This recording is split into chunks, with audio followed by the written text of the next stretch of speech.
So, can I take this one? Yeah, you can start.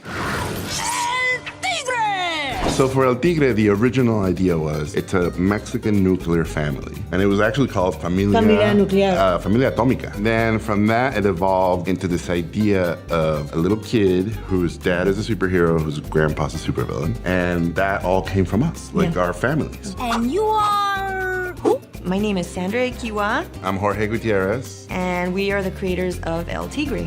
The Adventures of Manny Rivera.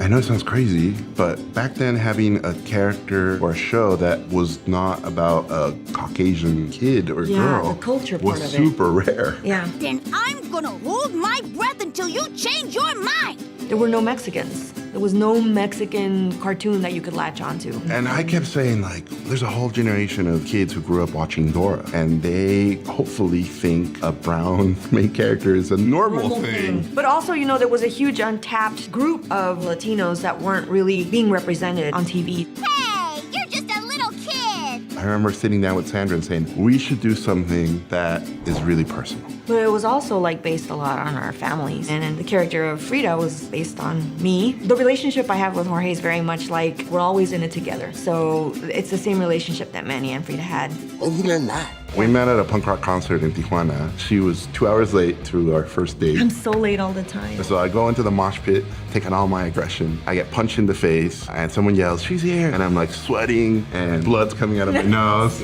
And I saw her, and like I could see bottles spinning in slow motion and teeth flying in the air. And I proposed 2 weeks from that day. And she said no. We were 17 and 18, dude. Did you hear that? That was my heart breaking. But it worked out, man. Here we are.